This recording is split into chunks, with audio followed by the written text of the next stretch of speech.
Students, आज का topic है प्राचीन भारत के इतिहास की जानकारी देने वाले साहित्यिक स्रोत। प्राचीन इतिहास के स्रोतों को दो भागों में बांटा गया है, साहित्यिक स्रोत और पुरातात्विक स्रोत। विभिन्न विद्वानों के द्वारा जो पुस्तकें लिखी गई हैं जिनसे प्राचीन इतिहास के संबंध में जानकारी मिलती है, उनका अध्ययन साहित्यिक स्रोतों के अंतर्गत किया जाता है। साहित्यिक स्रोतों को भी दो भागों में बांटा गया है, देशी स्रोत और विदेशी स्रोत। देशी स्रोतों के अंतर्गत भारतीय विद्वानों के द्वारा लिखी गई पुस्तकों का अध्ययन किया जाता है, जबकि विदेशी विद्वान भी समय समय पर भारत आते रहे। उन्होंने अपने यात्रा वृत्तांतों में प्राचीन भारतीय इतिहास का वर्णन किया है, उन्हें विदेशी स्रोत कहा गया है। देशी स्रोतों को भी दो भागों में विभाजित किया गया है। धार्मिक स्रोत, जिन पुस्तकों का मुख्य विषय धर्म है उन्हें धार्मिक स्रोत कहा गया है, इनसे भी भारतीय इतिहास के बारे में जानकारी मिलती है। दूसरा है लौकिक साहित्य, इनमें विभिन्न लेखकों के द्वारा ऐतिहासिक व्यक्तियों की जीवनियों का उल्लेख किया गया है। धार्मिक स्रोत भी दो भागों में विभाजित किए गए। ब्राह्मण ग्रंथ, जिनके अंतर्गत वेद, उपवेद, ब्राह्मण, वेदांग, आरण्यक, उपनिषद और स्मृति ग्रंथों का अध्ययन किया जाता है। ब्राह्मणेतर ग्रंथों के अंतर्गत बौद्ध और जैन ग्रंथों का अध्ययन किया जाता है। इन ग्रंथों से प्राचीन भारतीय इतिहास से संबंधित प्रमुख जानकारियां प्राप्त होती हैं और प्राचीन भारतीय इतिहास के निर्माण में मदद मिलती है। साहित्यिक स्रोतों के अंतर्गत वेदों का सबसे प्रमुख स्थान है। 4 वेद लिखे गए, ऋग्वेद, यजुर्वेद, सामवेद और अथर्ववेद। महर्षि कृष्णद्वैपायन वेदव्यास को वेदों का संकलनकर्ता माना जाता है। ऋग्वेद आर्यों का सबसे प्राचीनतम ग्रंथ है, इससे आर्यों के प्रारंभिक जीवन की जानकारी मिलती है। ऋग्वेद से पता चलता है कि उस समय आर्य अनेक कबीलों में बटे हुए थे। कबीलों के मुखिया को गोप अथवा राजन कहा जाता था। इसमें विभिन्न देवताओं जैसे इंद्र, अग्नि, सोम, वरुण आदि देवताओं की स्तुति के मंत्र दिए गए हैं। ऋग्वेद में 10 मंडल हैं, 1028 सूक्त हैं। पहला और 10वां मंडल सबसे बाद में लिखे गए। गायत्री मंत्र का उल्लेख 3रे मंडल में किया गया है, जिसकी रचना विश्वामित्र ने की। इस प्रकार ऋग्वेद से 1500 से 1000 ईसा पूर्व तक के समय की जानकारी प्राप्त होती है। यजुर्वेद को दो भागों में बांटा गया है, कृष्ण यजुर्वेद और शुक्ल यजुर्वेद। यह एकमात्र ग्रंथ है जो पद और गद दोनों रूपों में लिखा गया है। इसमें यज्ञ की विधियों का उल्लेख किया गया है, उस समय यज्ञों का आयोजन किया जाता था। सामवेद में उन मंत्रों का उल्लेख किया गया है जिन्हें पुरोहित यज्ञ के समय गाते थे। इस वेद को भारतीय संगीत का मूल कहा गया है। अथर्ववेद में जादू, मंत्र, ताबीज, रोग और रोग निवारण आदि विषयों के बारे में बताया गया है। इससे पता चलता है कि आर्यों ने इस समय तक अनार्यों के कई सामाजिक और धार्मिक रीति रिवाजों को अपना लिया था। अथर्ववेद में परीक्षित को कुरुओं का राजा स्वीकार किया गया है और कुरु देश की समृद्धि का वर्णन किया है। इस तरह ऋग्वेद से 1500 से 1000 ईसा पूर्व की जानकारी मिलती है, जिसे पूर्व वैदिक काल कहा जाता है। यजुर्वेद, सामवेद और अथर्ववेद से जो जानकारी मिलती है उसे उत्तर वैदिक काल कहा गया है। इनसे 1000 से 600 ईसा पूर्व तक के समय की जानकारी प्राप्त होती है। अब है उपवेद। प्रत्येक वेद का अपना अपना एक उपवेद है। आयुर्वेद ऋग्वेद का उपवेद है, जिससे रोगों की पहचान, दवा और जड़ी बूटियों आदि के बारे में जानकारी प्राप्त होती है। धनुर्वेद यजुर्वेद का उपवेद है, जिससे युद्ध कला के बारे में जानकारी प्राप्त होती है। गंधर्ववेद सामवेद का उपवेद है, जिससे संगीत कला के बारे में जानकारी प्राप्त होती है। शिल्पवेद अथर्ववेद का उपवेद है, जिससे वास्तुकला अथवा भवन निर्माण कला के बारे में प्रमुख जानकारियाँ प्राप्त होती है। इस तरह उपवेदों से भी हमें तत्कालीन संगीत, वास्तुकला, सैन्य संगठन, कला और चिकित्सा की जानकारी प्राप्त होती है। नेक्स्ट है ब्राह्मण ग्रंथ। वेद कठिन संस्कृत भाषा में लिखे गए हैं, साधारण व्यक्ति के समझ से परे है, इसलिए वेदों को सरल ढंग से समझाने के लिए ब्राह्मण ग्रंथों की रचना की गई। प्रत्येक वेद का अपना ब्राह्मण ग्रंथ है, इन्हें वेदों की टीका कहा गया है। इन ब्राह्मण ग्रंथों की रचना यज्ञ के नियम और उसकी क्रिया को समझाने के लिए की गई है। ऐत्रेय और कौशिक की ऋग्वेद के ब्राह्मण ग्रंथ, तैत्तिरीय और शतपथ यजुर्वेद के, पंचविश, षड्विश, अद्भुत और जैमिनी सामवेद के और गोपथ अथर्ववेद का ब्राह्मण ग्रंथ है। इन ब्राह्मण ग्रंथों से धर्म के साथ साथ इतिहास के बारे में भी जानकारी मिलती है। इनसे बिंबिसार जो हर्यक वंश का राजा था, जिसने 544 से 492 ईसा पूर्व तक शासन किया, उससे पहले की घटनाओं की जानकारी मिलती है। ऐत्रेय ब्राह्मण से राज्याभिषेक के नियम तथा अनेक प्राचीन राजाओं की जानकारी प्राप्त होती है। शतपथ ब्राह्मण में गांधार, शल्य, कैकेय, कुरु, कौशल, पांचाल और विदेह आदि राजाओं के नाम मिलते हैं। नेक्स्ट है आरण्यक। प्राचीन भारतीय व्यवस्था में मानव जीवन को 4 आश्रमों में विभाजित किया गया: ब्रह्मचर्य, गृहस्थ, वानप्रस्थ और संन्यास। आरण्यक ग्रंथ वानप्रस्थ आश्रम के यज्ञ, व्रत और कार्यों का वर्णन करते हैं। इनमें तप मार्ग पर बल दिया गया है। इनमें बताया गया है कि मानव तप मार्ग पर चलकर मोक्ष प्राप्ति कर सकता है। ये ग्रंथ वनों अथवा जंगलों में निवास करने वाले सन्यासियों के मार्गदर्शन के लिए लिखे गए थे, इसलिए इन्हें आरण्यक ग्रंथ कहा गया है। इनकी संख्या 7 है। नेक्स्ट है उपनिषद। उपनिषद का अर्थ है गुरु के पास निष्ठापूर्वक बैठना। इन ग्रंथों में जीव, आत्मा, परमात्मा, कर्म, पुनर्जन्म और सृष्टि से संबंधित दार्शनिक प्रश्नों का वर्णन किया गया है। उपनिषदों में कर्मकांडों, यज्ञ और बलि आदि की आलोचना की गई है। उपनिषद वैदिक साहित्य के अंतिम भाग हैं, इसलिए इन्हें वेदांत भी कहा जाता है।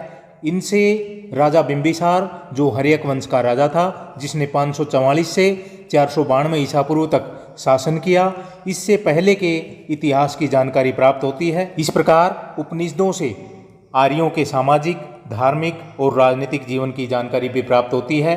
इनकी संख्या 108 है, लेकिन 12 ही प्रमाणिक माने गए हैं। भारत का राष्ट्रीय आदर्श वाक्य सत्यमेव जयते मुंडक उपनिषद से लिया गया है। छांदोग्य सबसे प्राचीन उपनिषद है। बृहदारण्यक उपनिषद सबसे बड़ा उपनिषद है। नेक्स्ट है वेदांग। वेदों को अच्छी तरह से समझाने के लिए 6 वेदांगों की रचना की गई, जिनसे आर्यों के सामाजिक, धार्मिक और राजनीतिक इतिहास की जानकारी प्राप्त होती है। पहला है शिक्षा। वैदिक स्वरों के शुद्ध उच्चारण के लिए इनका निर्माण किया गया। शिक्षा को वेद रूपी पुरुष की नासिका बताया गया है। दूसरा है कल्प। ये कल्प अथवा सूत्र हैं। इनमें विधि और नियम बताए गए हैं। कल्प को वेद रूपी पुरुष के हाथ बताए गए हैं। तीसरा है व्याकरण। भाषा के विकास के लिए व्याकरण की जरूरत पड़ी। इसमें नामों, धातुओं की रचना, उपसर्ग और प्रत्यय के प्रयोग, समास और संधि आदि के नियम बताए गए हैं। व्याकरण को वेद रूपी पुरुष का मुख बताया गया है। नेक्स्ट है निरुक्त। यह एक प्रकार का भाषा विज्ञान है। इससे शब्दों की उत्पत्ति, शब्दों के निर्माण और उनके अर्थ के बारे में जानकारी मिलती है। निरुक्त को वेद रूपी पुरुष के कान बताए गए हैं। पांचवा है छंद। वैदिक साहित्य में जो छंद प्रयोग किए गए हैं उनके बारे में इससे जानकारी मिलती है। छंद को वेद रूपी पुरुष के पैर बताए गए हैं। छठा वेदांग है ज्योतिष। इसमें ज्योतिष शास्त्र के विकास को दिखाया गया है। इससे ब्रह्मांड, सौरमंडल और नक्षत्रों के बारे में जानकारी मिलती है। ज्योतिष को वेद रूपी पुरुष की आंखें बताया गया है। नेक्स्ट है सूत्र ग्रंथ। कम से कम शब्दों में अधिक से अधिक बात कहने तथा ग्रंथों का विस्तार कम करने के लिए सूत्र ग्रंथों की रचना की गई। इस साहित्य में कम से कम शब्दों में अधिक से अधिक बात कहने का प्रयास किया गया। स्रोत सूत्र में वैदिक यज्ञों का शास्त्रीय विवेचन किया गया है। इसमें यज्ञ संबंधी नियम, बलि और अन्य धार्मिक रीति रिवाजों के बारे में बताया गया है। गृह सूत्र में मानव जीवन के गृहस्थ संबंधी संस्कारों का तथा नियमों का उल्लेख किया गया है। धर्म सूत्र में धर्म और विधि से संबंधित जानकारियां प्राप्त होती है। सुलु सूत्र में यज्ञ और हवन कुंडों से संबंधित नियम बताए गए हैं। नेक्स्ट है स्मृति साहित्य, जिन्हें धर्मशास्त्र भी कहा जाता है। ये हिंदू कानूनों के प्रमुख स्रोत थे। इनमें राजधर्म और सामाजिक नियमों का उल्लेख किया गया है और इन नियमों को कानून का दर्जा दिया गया था। इनमें मनुस्मृति सबसे प्राचीन और प्रमाणिक मानी गई है, जो शुंग काल से संबंधित है। नारद स्मृति से गुप्त काल की जानकारी मिलती है। इस प्रकार इन स्मृति ग्रंथों से तत्कालीन सामाजिक, धार्मिक और राजनीतिक घटनाओं की जानकारी प्राप्त होती है। नेक्स्ट है दर्शन। आर्यों का ध्यान धीरे धीरे यज्ञ और तपस्या से हटा और अब वे सत्य और ज्ञान को मोक्ष प्राप्ति का साधन मानने लगे। उत्तर वैदिक काल में भारतीय ऋषियों ने 6 दर्शनों का प्रतिपादन किया। इसमें जीव, आत्मा, परमात्मा और सृष्टि के बारे में जानकारी दी गई है। इसके साथ साथ हमें प्राचीन भारतीय इतिहास के बारे में भी इनसे जानकारी मिलती है। सांख्य दर्शन का प्रतिपादन कपिल ने किया। इनके अनुसार प्रकृति और पुरुष 2 स्वतंत्र शक्तियां हैं। प्रकृति एक है, जबकि प्रत्येक जीव में अलग अलग आत्मा निवास करती है। योग दर्शन का प्रतिपादन पतंजलि ने किया। योग का अर्थ है मिलन अथवा आत्मा का परमात्मा के साथ मिल जाना। मन और इंद्रियों पर विजय पाने के लिए इसमें 8 साधन बताए गए हैं। न्याय दर्शन का प्रतिपादन गौतम ने किया।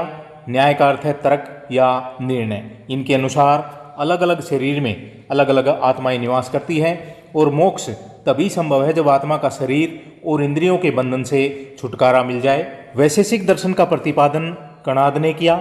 इनके अनुसार संसार की सभी वस्तुएं 4 प्रकार के परमाणुओं पृथ्वी, जल, तेज और वायु से होता है। परमाणुओं के मिलन से वस्तुओं का निर्माण होता है और उनके विखंडन से वस्तुओं का विनाश होता है। मीमांसा दर्शन को 2 भागों में बांटा गया है। पूर्व मीमांसा के प्रतिपादक जैमिनी और उत्तर मीमांसा के प्रतिपादक बद्रायण को माना गया है। इनका मानना है कि संसार की न तो कभी उत्पत्ति हुई और न ही कभी विनाश हुआ, केवल मनुष्य और पदार्थों की उत्पत्ति और विनाश होता है। नेक्स्ट है रामायण। इसमें राम की जीवन यात्रा का वर्णन किया गया है। राम को आदर्श रूप में दिखाया गया है। इस ग्रंथ की रचना महर्षि वाल्मीकि ने की। इसमें प्रारंभ में 6000 श्लोक थे, लेकिन वर्तमान में 24,000 श्लोक हैं। इसका विभाजन 7 अध्याय अथवा कांड में किया गया है। इससे हमें हिंदुओं के साथ यूनानी और शकों के संघर्ष की भी जानकारी प्राप्त होती है। नेक्स्ट है महाभारत। महाभारत की रचना महर्षि वेदव्यास ने की। प्रारंभ में इसमें 8800 श्लोक थे, तब इसे जय संहिता के नाम से जाना जाता था। उसके बाद 24,000 श्लोक हुए, तब इसे भरत के नाम से जाना जाने लगा। वर्तमान में इसमें 1,00,000 श्लोक हैं, इसको महाभारत के नाम से जाना जाता है। महाभारत का युद्ध लगभग 950 ईसा पूर्व कौरव और पांडवों के बीच लड़ा गया, जो भरत वंश से संबंधित थे। इससे सामाजिक, राजनीतिक, आर्थिक और धार्मिक जानकारी भी प्राप्त होती है। महाभारत से यवन, शक और रोमन शासन संबंधी जानकारी भी प्राप्त होती है। नेक्स्ट है पुराण। पुराणों की संख्या 18 है और 18 ही वो पुराण है।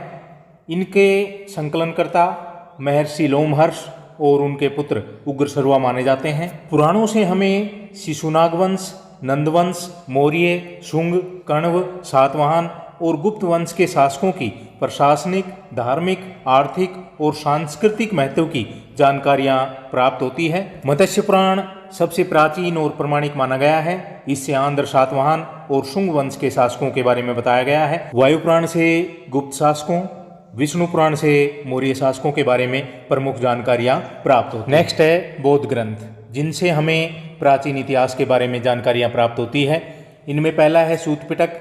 इसमें महात्मा बुद्ध के धार्मिक विचारों और प्रवचनों का उल्लेख किया गया है। इसके 5 भाग हैं, जिन्हें निकाय कहा जाता है।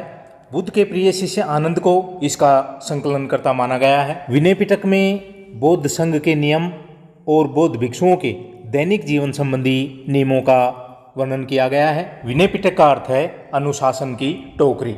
इसका संकलनकर्ता बुद्ध के शिष्य उपाली को माना गया है। अभिधम्म पिटक में दार्शनिक सिद्धांतों का उल्लेख किया गया है। यह प्रश्न और उत्तर दोनों रूपों में लिखा गया है। इसका संकलन तीसरी बौद्ध संगीति में मोगलीपुत्तिस के द्वारा कराया गया। सूत पिटक, विनय पिटक और अभिधम्म पिटक को सम्मिलित रूप से त्रिपिटक के नाम से जाना जाता है। त्रिपिटक पाली भाषा में लिखे गए बौद्ध धर्म के प्राचीनतम ग्रंथ हैं, जिन्हें बौद्ध धर्म के सभी संप्रदाय के लोग मानते हैं। बौद्ध ग्रंथ अंगुत्तर निकाय से उल्लेख मिलता है कि 6ठी सदी ईसा पूर्व 16 महाजनपद थे। इसमें महात्मा बुद्ध और उनके प्रमुख शिष्यों के उपदेश दिए गए हैं। यह सूत पिटक के 5 निकायों में से चौथा भाग है। नेक्स्ट है जातक कथाएं। महात्मा बुद्ध के पूर्व जन्मों की कथाओं को जातक कथाएं कहा गया है। इनकी संख्या लगभग 549 है। इनमें बुद्ध के समय की भारत की सामाजिक, राजनीतिक, आर्थिक और धार्मिक महत्व की जानकारियां प्राप्त होती हैं। इनमें बुद्ध के समय के राजाओं के नाम भी दिए गए हैं। जातक कथाएं सूत पिटक के खुद्दक निकाय का भाग हैं। नेक्स्ट है मिलिंद पन्हो। इस ग्रंथ में यूनानी शासक मीनांडर और बौद्ध भिक्षु नागसेन के बीच बातचीत का उल्लेख किया गया है। इसमें यवन राजा मीनांडर नागसेन से दार्शनिक प्रश्न पूछता है और नागसेन उसका उत्तर देकर महाराजा मीनांडर की धार्मिक जिज्ञासा को शांत करता है। बौद्ध ग्रंथ दीपवंश और महावंश श्रीलंका में रचे गए। इनसे हमें अशोक और उसके वंशजों के बारे में जानकारी मिलती है। इनमें बताया गया है कि सम्राट अशोक अपने 99 भाइयों की हत्या करके गद्दी पर बैठा था, जिसे सत्य नहीं माना जा सकता क्योंकि सम्राट अशोक के शासनकाल में भी उसके जीवित भाई बहनों का उल्लेख मिलता है। ललित विस्तार नामक बौद्ध ग्रंथ से भी महात्मा बुद्ध के जीवन और कार्यों के बारे में जानकारी मिलती है। इसमें बुद्ध की लीलाओं का वर्णन किया गया है। बुद्ध चरित्र की रचना असु घोष ने की। इससे भी बुद्ध के बारे में प्रमुख जानकारियां प्राप्त होती है। शोधरानंद नामक बौद्ध ग्रंथ में बुद्ध के चचेरे भाई शोधरानंद के संन्यास लेने और बौद्ध धर्म में दीक्षित होने के बारे में बताया गया है। सारिपुत्र प्रकरण नामक बौद्ध ग्रंथ में बुद्ध के शिष्य सारिपुत्र के बौद्ध धर्म में दीक्षित होने के बारे में बताया गया है। बौद्ध ग्रंथ दिव्यावदान में पुष्यमित्र शुंग को मौर्य वंश का अंतिम शासक बताया गया है, जबकि अन्य ग्रंथों में पुष्यमित्र शुंग को शुंग वंश का संस्थापक माना गया है। बौद्ध ग्रंथ अशोकावदान से मौर्य शासक सम्राट अशोक के शासन की जानकारी मिलती है। नेक्स्ट जैन ग्रंथ, जिनसे हमें प्राचीन भारतीय इतिहास की राजनीतिक, सामाजिक, आर्थिक और धार्मिक महत्व की जानकारियां प्राप्त होती है। जैन धर्म के मूल ग्रंथों को आगम कहा जाता है। जैन धर्म के ग्रंथ अपभ्रंश, प्राकृत और संस्कृत भाषाओं में लिखे गए हैं। जैन ग्रंथ भगवती सूत्र में जैन धर्म के 24वें तीर्थकर महावीर स्वामी के जीवन और कार्यों का वर्णन किया गया है। इसमें महावीर स्वामी के जो समकालीन शासक हुए उनके साथ संबंधों का भी उल्लेख किया गया है। 6ठी सदी ईसा पूर्व के 16 महाजनपदों का उल्लेख भी इसमें मिलता है। नाया धम्म कहा जैन ग्रंथ में महावीर स्वामी की शिक्षाओं के बारे में बताया गया है। जैन ग्रंथ आचारांग सूत्र में जैन भिक्षुओं द्वारा पालन किए जाने वाले नियमों का वर्णन किया गया है। जैन धर्म के 12 ही अंग हैं और 12 ही उपांग हैं। इनमें ब्रह्मांड, खगोल विद्या, प्राणियों और मरणोत्तर जीवन का वर्णन किया गया है। 6 छेद सूत्र हैं जिनमें जैन भिक्षुओं के उपयोगी नियमों का उल्लेख किया गया है। 4 मूल सूत्र हैं जिनमें जैन धर्म की शिक्षाएं, भिक्षुओं के कर्तव्य और जैन विहार के नियमों का वर्णन किया गया है। हेमचंद्र ने परिशिष्ट पर्व नामक ग्रंथ की रचना की, जिससे हमें महावीर स्वामी के जीवन काल से लेकर मौर्य काल तक के इतिहास की प्रमुख जानकारियां प्राप्त होती हैं। इस प्रकार बौद्ध और जैन ग्रंथ प्राचीन भारतीय इतिहास के बारे में प्रमुख जानकारियां उपलब्ध कराते हैं। नेक्स्ट है लौकिक साहित्य। लौकिक साहित्य के अंतर्गत अनेक ऐतिहासिक और समसामयिक ग्रंथों का अध्ययन किया जाता है। विभिन्न लेखकों ने अपने समकालीन राजाओं की जीवनियों और विभिन्न विषयों का उल्लेख किया है। ऐसे साहित्य को धर्मेत्र साहित्य के नाम से भी जाना जाता है। इनसे हमें तत्कालीन विभिन्न विषयों की प्रमुख जानकारियां प्राप्त होती है। पहला है अष्टाध्यायी। यह संस्कृत भाषा में लिखी गई। इसके लेखक पाणिनि हैं। इसमें 8 अध्याय हैं और 4000 सूत्र हैं। यह एक व्याकरण ग्रंथ है जो लगभग 5वीं सदी ईसा पूर्व लिखा गया। इससे गणतंत्र व्यवस्था तथा पूर्व मौर्य काल की अनेक जातियों और स्थानों का उल्लेख मिलता है। नेक्स्ट है अर्थशास्त्र। इस पुस्तक की रचना कौटिल्य ने की है, जो चंद्रगुप्त मौर्य का प्रधानमंत्री था। इसमें 15 अध्याय हैं। इससे मौर्यकालीन राजनीति, सामाजिक, आर्थिक और धार्मिक विषयों के बारे में जानकारी मिलती है। इसमें दीवानी, फौजदारी और व्यक्तिगत कानूनों का उल्लेख किया गया है। राजा और अधिकारियों के कर्तव्य बताए गए हैं। युद्ध, संधि, सैनिक अभियान और राजा की विदेश नीति के बारे में भी इससे जानकारी मिलती है। इसमें बताया गया है कि 9 प्रकार के इस समय दास थे। शूद्रों को भी इसमें आर्य कहा गया है। कालिदास गुप्त काल के महान विद्वान थे। इन्होंने अनेक पुस्तकों की रचना की, जिनसे इतिहास के विभिन्न विषयों की जानकारी प्राप्त होती है। पहली पुस्तक है रघुवंश। इसमें कालिदास ने राम के पूर्वजों अथवा रघुकुल के राजाओं का वर्णन किया है। दूसरी पुस्तक है कुमार संभव। इसमें शिव और पार्वती के पुत्र कार्तिकेय के जन्म की कथा का वर्णन किया गया है। तीसरी है ऋतु संहार। इसमें सभी ऋतुओं में प्रकृति के विभिन्न रूपों का वर्णन किया है। मेघदूत में एक यक्ष के द्वारा मेघ से संदेश ले जाने की प्रार्थना तथा उसे दूत बनाकर अपनी प्रिय के पास भेजने का वर्णन किया गया है। इसमें यक्ष और उसकी प्रियतमा के वियोग का वर्णन किया गया है। मालविका अग्निमित्र में शुंग शासक अग्निमित्र और मालविका की प्रेम कथा का वर्णन किया गया है। अभिज्ञान शाकुंतलम में हस्तिनापुर के राजा दुष्यंत और शकुंतला की प्रेम कथा का वर्णन किया गया है। नेक्स्ट है देवी चंद्रगुप्तम। इस पुस्तक की रचना भी गुप्त काल में की गई। इसकी रचना विशाख दत्त ने संस्कृत भाषा में की। इससे पता चलता है कि समुद्रगुप्त के बाद रामगुप्त गुप्त वंश का शासक बना। शक राजा रुद्र सिंह ने रामगुप्त पर आक्रमण किया, रामगुप्त को हराया और मजबूर होकर रामगुप्त अपनी पत्नी ध्रुव देवी को शक राजा रुद्र सिंह को सौंपने के लिए तैयार हो गया। चंद्रगुप्त द्वितीय जो रामगुप्त का भाई था, उसको जब इसका पता चला तो उसने शक राजा व रामगुप्त की हत्या कर दी और स्वयं राजा बन गया तथा ध्रुव देवी से विवाह किया। इस घटना का उल्लेख देवी चंद्रगुप्तम पुस्तक में किया गया है। नेक्स्ट है किरात अर्जुनीय। इस पुस्तक की रचना भारवी ने की है। इसमें अर्जुन और शिव के बीच युद्ध का वर्णन किया गया है और शिव जिससे प्रसन्न होकर अर्जुन को पाशुपतास्त्र प्रदान करते हैं। नेक्स्ट है पंचतंत्र। इसकी रचना विष्णु शर्मा ने संस्कृत भाषा में की। इसकी जो कथाएं हैं वो सदाचार और नीतिपरक हैं। शिक्षाप्रद उद्देश्य से इनकी रचना की गई। नेक्स्ट है हर्षचरित। इस पुस्तक की रचना बाणभट्ट ने की है, जो सम्राट हर्षवर्धन का दरबारी विद्वान था।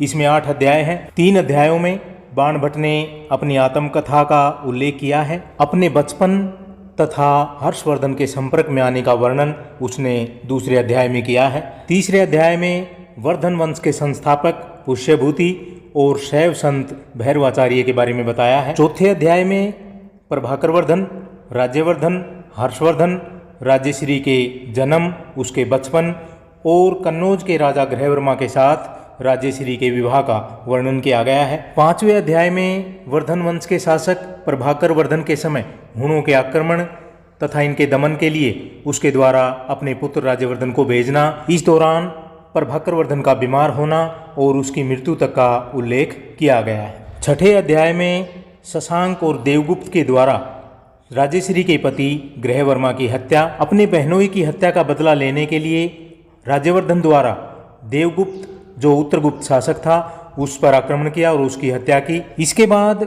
जो देवगुप्त का मित्र था शशांक, जो बंगाल का शासक था, उसने राज्यवर्धन को धोखे से बुलाया और उसकी हत्या कर दी। और इसके बाद हर्षवर्धन के द्वारा अपने शत्रुओं से बदला लेने की प्रतिज्ञा का भी वर्णन किया गया है। 7वें अध्याय में हर्ष द्वारा किए गए सैनिक अभियान तथा कामरूप के राजा भास्कर वर्मा के द्वारा जो राजदूत भेजा गया था उसकी मैत्री प्रस्ताव स्वीकार किए जाने का वर्णन दिया गया है। 8वें अध्याय में राज्यश्री की खोज। जब उसके पति गृहवर्मा की हत्या कर दी गई थी तो वह सती होने के लिए जंगलों में चली गई थी और राज्यश्री को वापस सैनिक शिविर में लाने तक की घटना का इसमें वर्णन किया गया है। सम्राट हर्षवर्धन ने भी 3 नाटकों की रचना की, जिनमें पहला है रत्नावली। इसमें सिंघल देश के राजा की कन्या रत्नावली और वत्स राजा उदयन की प्रेम कथा और उनके विवाह का नाटकीय चित्रण दिखाया गया है। दूसरा है प्रियदर्शिका। इसमें वत्स राजा उदयन और प्रियदर्शिका की प्रेम कथा का वर्णन किया गया है। तीसरा है नागानंद। इसमें जीमूतवाहन और मलयवंती के प्रेम कथा का वर्णन किया गया है। इसी में उल्लेख किया गया है कि जीमूतवाहन ने सांपों की रक्षा के लिए अपने आप को गरुड़ के सामने खाने के लिए पेश किया। उसके बाद उसके पुनर्जीवित होने और गरुड़ के द्वारा भविष्य में सांप न खाने की प्रतिज्ञा आदि घटनाओं का वर्णन किया गया है। नेक्स्ट है राजतरंगिणी। इस पुस्तक की रचना कल्लन ने की है, जो कश्मीर के शासक जयसिंह का दरबारी विद्वान था। इसमें 8 अध्याय हैं और इससे कश्मीर के प्रारंभ से 12वीं सदी तक के इतिहास की जानकारी मिलती है। अब है संगम साहित्य। ऐतिहासिक युग के प्रारंभ में दक्षिण भारत के क्रमबद्ध इतिहास की जानकारी जिस साहित्य से प्राप्त होती है उसे संगम साहित्य कहा गया है। यह तमिल भाषा का प्राचीनतम साहित्य है। संगम शब्द का अर्थ होता है कवियों अथवा विद्वानों की गोष्ठी अथवा परिषद। इसमें तमिल कवि एकत्र होते थे। पांड्य राजाओं के संरक्षण में 3 संगम आयोजित किए गए और इन संगमों में संकलित साहित्य को ही संगम साहित्य कहा गया है। संगम साहित्य का रचनाकाल 5वीं सदी ईसा पूर्व से 2री सदी ईस्वी तक माना जाता है। इस साहित्य से चोल, चेर और पांड्य शासकों के बारे में प्रमुख जानकारियाँ मिलती हैं। पहला है पत्तू पातू, इसमें 10 पद हैं। इनसे जानकारी मिलती है कि चोल राजा करिकाल ने श्रीलंका को विजय किया था और कावेरी नदी पर इसने बांध का भी निर्माण कराया था। इससे पांड्य शासक नेदुंजेलियन के बारे में भी जानकारी प्राप्त होती है। इससे तत्कालीन सांस्कृतिक, राजनीतिक, प्रेम, ग्रामीण जीवन और विदेशी व्यापार से संबंधित जानकारियाँ भी प्राप्त होती हैं। एतुथोके से संगमकालीन राजाओं के नाम, राजनीतिक स्थिति, तमिल प्रदेश की भौगोलिक स्थिति और सांस्कृतिक जीवन की प्रमुख जानकारियाँ प्राप्त होती है। इसके अहनानुरु और पुरनानुरु से पता चलता है कि मौर्यों ने दक्षिण भारत को विजय किया था। पदिनेन कीलकंकु 18 कविताओं का संग्रह है। इसमें संगमकालीन राजनीति, आर्थिक जीवन और प्रेम आदि की जानकारी प्राप्त होती है। तिरुकुरल इसी का भाग है, जिसे संगम काल की बाइबल, गीता और लघुवेद के नाम से जाना जाता है। तोलकपियम एक तमिल व्याकरण ग्रंथ है। इसमें विवाहों के 8 प्रकार बताए गए हैं। इससे व्याकरण के अलावा धर्म, अर्थ, काम, मोक्ष आदि बातों का भी उल्लेख किया गया है। इससे पता चलता है कि तमिल देश में आर्यों ने ही सबसे पहले अनेक विधियों से युक्त धार्मिक संस्कार के रूप में विवाह प्रथा की शुरुआत की थी। पेरिय पुराणम नयनार अथवा शैव संतों की रचनाएं हैं। इससे वहाँ की धार्मिक स्थिति के बारे में जानकारी प्राप्त होती है। संगम काल में अनेक महाकाव्य भी लिखे गए, जिनसे दक्षिण भारत की विभिन्न विषयों की जानकारी प्राप्त होती है। पहला है शिल्पद्दिकारम। इस महाकाव्य की रचना चेर वंश के राजा सेनगुट्टुवन के भाई इलांगो आदिगल ने की। इसमें बताया गया है कि पुहार नगर के व्यापारी के पुत्र कोवलन ने अन्य एक व्यापारी की पुत्री कणग्गी से विवाह किया, लेकिन कुछ समय बाद कोवलन माधवी नामक नर्तकी के प्रेम जाल में फंस गया और उस पर अपनी सारी संपत्ति लुटा दी। उसके कंगाल हो जाने पर नर्तकी ने भी उसे ठुकरा दिया। अब वह अपनी पत्नी के पास वापस गया। उसकी पत्नी ने अपना घर चलाने के लिए अपनी एक पायल अपने पति को दी ताकि इसे बेचकर गुजारा किया जा सके। जब कोवलन पायल को बेचने के लिए बाजार गया तो उसी समय रानी की पायल भी चोरी हो गई थी और कोवलन को चोरी के शक में पकड़ लिया गया और उसे मृत्युदंड दे दिया गया। जब कोवलन की पत्नी कणग्गी को इस बात का पता चला तो वह दूसरी पायल लेकर राजा के पास गई, अपने पति को निर्दोष बताया और अब क्रोध से कणग्गी ने मदुरा को जला दिया और चेर राज्य चली गई और उसकी मृत्यु होने के बाद वह अपने पति से स्वर्ग में मिली। इस पर उसके सम्मान में मंदिर बनाए गए, उसकी पूजा की जाने लगी। शिल्पद्दिकारम महाकाव्य को तमिल काव्य का इलियड कहा जाता है। यूनानी विद्वान होमर ने इलियड की रचना की थी। दूसरा महाकाव्य है मणिमेकलई।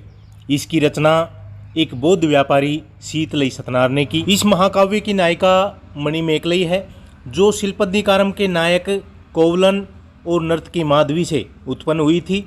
माधवी को जब पता चला कि कोवलन की मृत्यु हो चुकी है तो वह बौद्ध भिक्षुणी बन गई और मणिमेकलई से भी राजकुमार उदय कुमारन प्रेम करता था, लेकिन उसने अपने आप को बचाया और वह भी बौद्ध भिक्षुणी बन जाती है।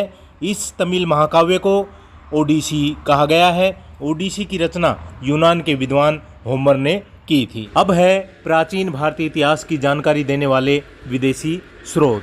अनेक विदेशी विद्वानों ने प्राचीन भारतीय इतिहास के संबंध में प्रमुख घटनाओं का उल्लेख किया है जो भारतीय इतिहास के पुनर्निर्माण में सहायक है। इनमें पहला है हेरोडोट्स। यह यूनान का रहने वाला था। इन्होंने हिस्टोरिका नामक पुस्तक में सबसे पहले हिस्ट्री शब्द का प्रयोग किया। इन्हें इतिहास का पिता कहा जाता है। इनके विवरण से पता चलता है कि भारतीय यूनानियों के प्रभाव में आने से पहले ईरानियों के संपर्क में आ चुके थे। यूनानियों से पहले भारत के उत्तर पश्चिम क्षेत्र पर ईरानियों ने आक्रमण किया था और इस क्षेत्र को विजय किया था।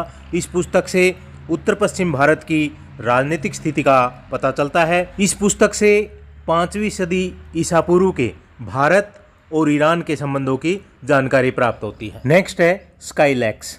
इसे ईरान के शासक डेरियस प्रथम ने सिंधु नदी के मार्ग और उस क्षेत्र की जानकारी प्राप्त करने के लिए भेजा। इससे सिंधु घाटी क्षेत्र की प्रमुख जानकारी प्राप्त होती है। टेशियस ईरान का राजवैद था।